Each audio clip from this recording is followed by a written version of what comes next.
Hello guys, my name is Gustavo Teixeira and I'm going to present the KryptoDevelopers project. So it's an NFT collection inspired by developers. And I'm going to present the team first. So I'm Gustavo Teixeira, software engineer.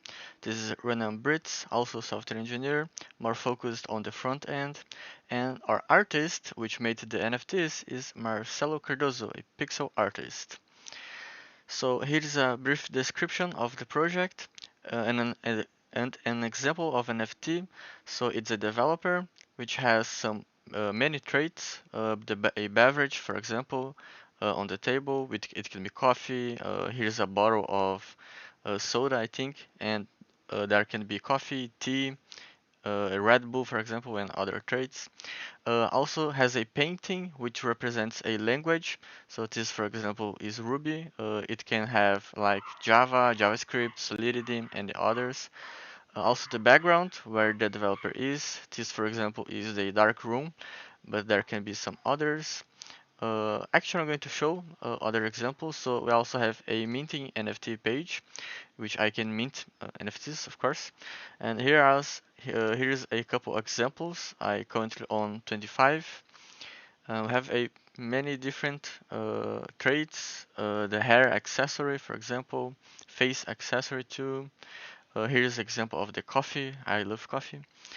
A Red Bull right here, and so on. So this is the NFTs.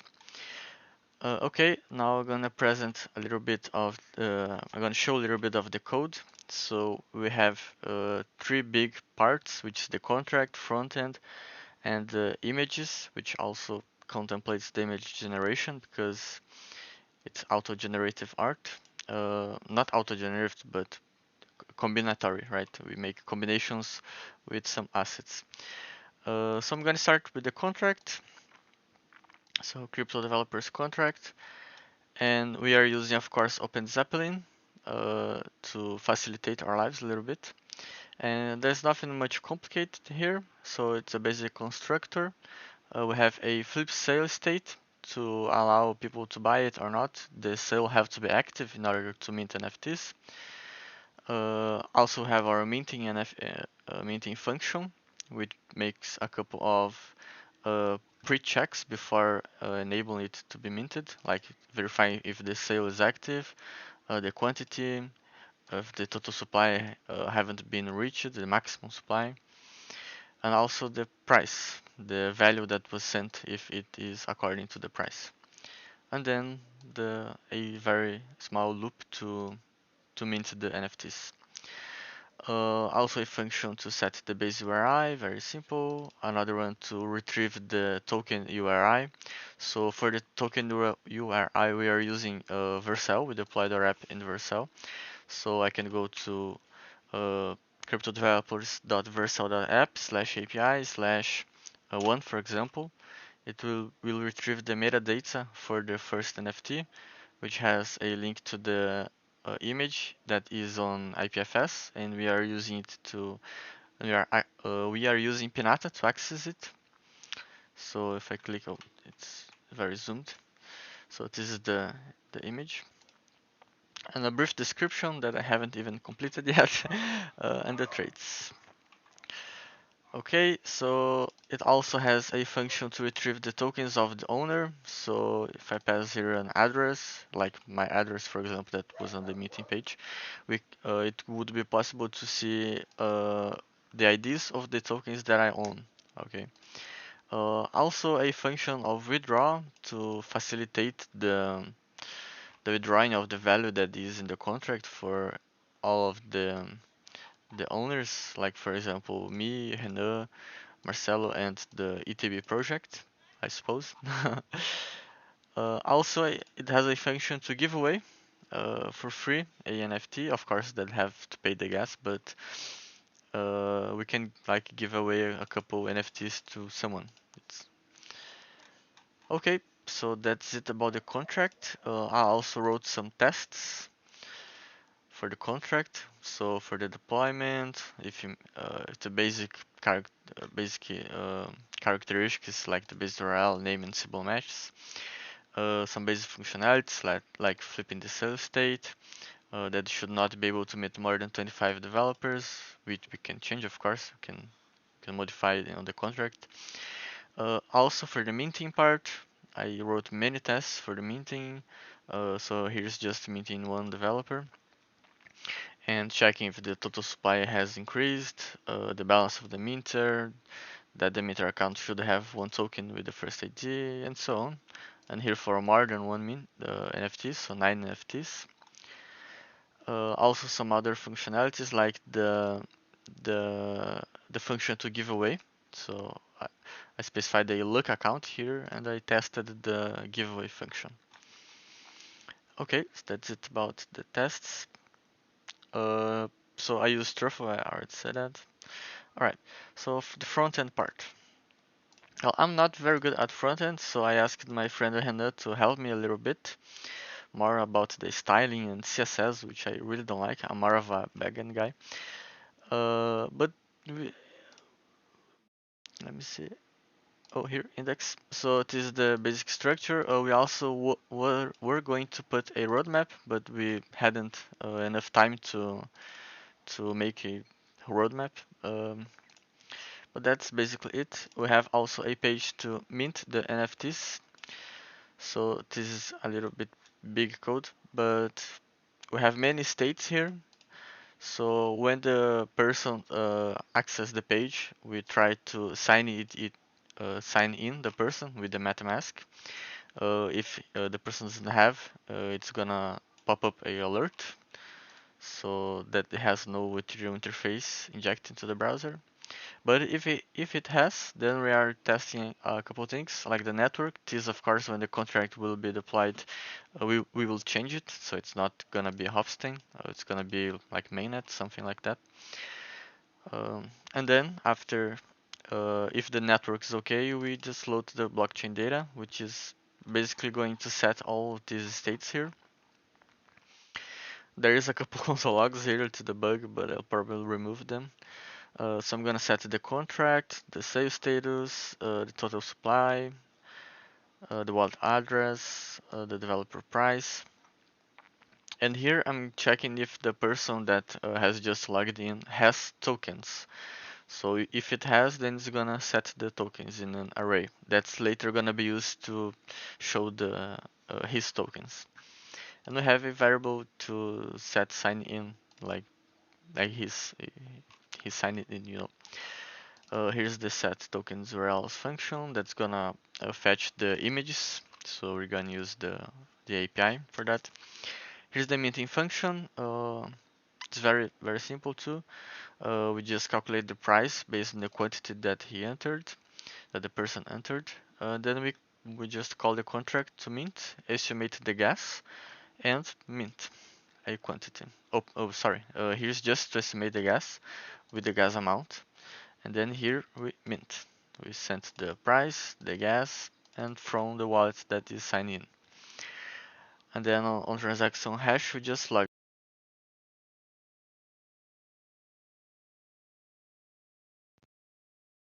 Okay, I hope you are hearing me. I think my phone is just turned off. And then we console log the transaction hash. Later we are going to change it. We are going to put some kind of loading thing in the center just to show that the transaction is being processed. Also a function to sign out. We just set the state to sign out. Here's just basic, not very basic, just the page. I don't think I need to explain much of it, but here's the loop to show the NFTs. Here's the button to mint the developers. That's basically it. And we used Next.js to make the front end with React, of course. That's it. Tailwind for the CSS to help us with the CSS. That's basically it. So now about the images. So we have here the assets, the earring, for example, which is very rare. Another ring for the female, the iPad, sunglasses, and so on for all the. Oh, here the developers have a alien, but it's very hard. we have me, myself, which I actually haven't put it yet on the contract. We have Jack, which is the standard one. We have Marcelo, we have Renan. These three here, Gustavo, Marcelo, and Renan, we haven't generated them yet. I don't know if I will. Then we have a robot, which is also very rare. We have Rose also, and V, which also this is kind of a special one. We haven't generated it yet too. Let's just show. So this is the beach. This is the company. The dark room, dark background. The kitchen background. The office, and the tower. So here are all the assets. You can check it out later. And I'm just going to show how I generated the image. So I used Python to generate first the traits. So we have an array here with the backgrounds, and then we have the background weights. So the officer, for example, has 35% probability of being generated. And have the skin phototype, which I don't know if this is a very good name, but that's well, first we were thinking just about changing the skin color, but then yeah, no, let's just do it different developers, and then we name it then like Jack, Rose, Alien, and Robot. So Jack and Rose have equal probability, and then have Alien, which is hair, and Robot, which is even more hair. Um, then have face accessory.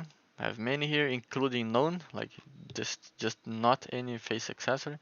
And here are the probabilities. So the earring, for example, is 0.5 is I think it's the most hardest thing uh, that we have, and so on. Then of course the sum here of the weights must equal 100 uh, just to be correct. And then we create the combo of traits. So we use this library here, random, to make a choice for us based on the backgrounds and the background weights. And then first the traits generated, and it's appended to a array traits. And then of course here we check if it is already, if it's not there yet, because each of an NFTs has to be unique, so it cannot have another one equal. And then here you have another function just to make sure that all are unique. Now this is very complicated. I actually took this from a Stack Overflow post. I don't know exactly how it works, but it works. All right, and here just a couple functions to print some statistics. So I can actually generate this very quickly just to show how it works. I'm just going to make a little bit less here to not take much time. So I'm going to Python. It's generate traits. So generated 1000 I think traits, and here I have how many of each. Like the offices was 324, Dr. Dre was 9, and the paintings, and so on. This is actually not correct. This should be hair too. I'll probably change something around here, just the name. Oh, here paintings haircuts just should be painting. So painting counts. All right. But you get it. So it's like just to show how many of each. And then after we generate the traits, we can generate the images. So I actually commented it because it has two parts. I'm gonna explain this in a second. So for generate the images, actually let me put my phone to charge here. Okay, the battery was going to. Okay, so for generating the images, we first load the traits JSON that was generated in the previous script, and we then load the assets that are in the images folder. We load them based on the traits array, and then we glue them together. We not glue, I use this function here to like glue them together and make one image, and then I resize them because the original size is 110 weight by 110 weight pixels. So in order to make it a little bit bigger, better to see, I resize them to 512 by 512. And then I save them on the output folder. This folder, for example, has 200 just as examples of the generated images. Okay. And this last thing here that I commented is just to take the hashes. So in order to generate the hashes, I use this inside the output folder. So IPFS adds dash recursive, I think it's recursive, I don't remember, or folder actually, dot inside here to generate all the hashes, and I output them into a text, into a dot text file, which is this.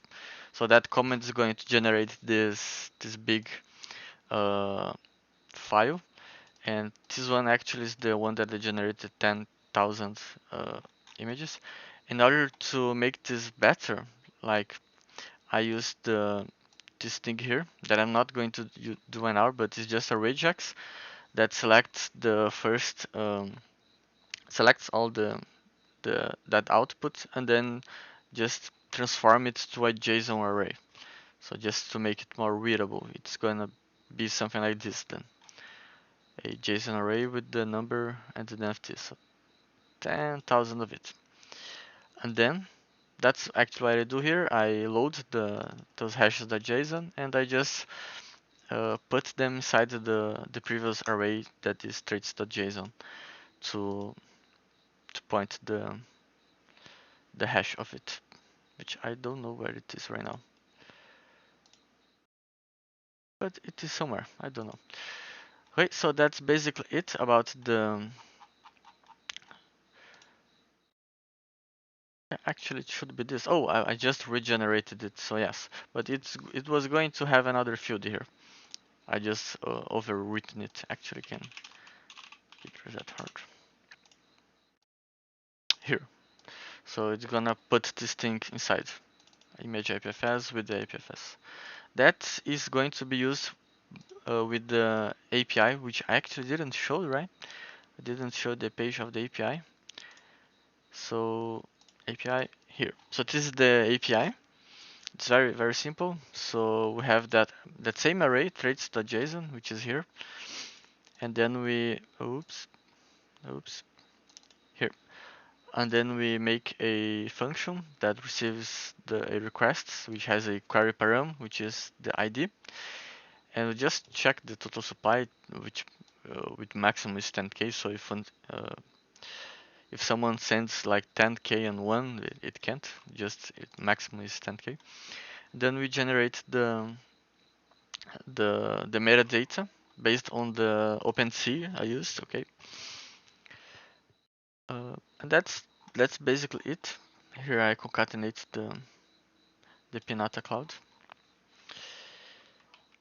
Okay, so that's basically it. Actually, I couldn't make the merge function. Okay, I tried. Me and my friends there we actually thought about doing something with a serverless function. So I actually have a diagram here. So we thought about having a serverless merging function which would receive two NFTs and then would generate another, but we couldn't find a way to make it work. Like the NFTs were previously generated, right? So we couldn't generate more and put it into the contract. So we actually, I don't know, we couldn't find a way to do it.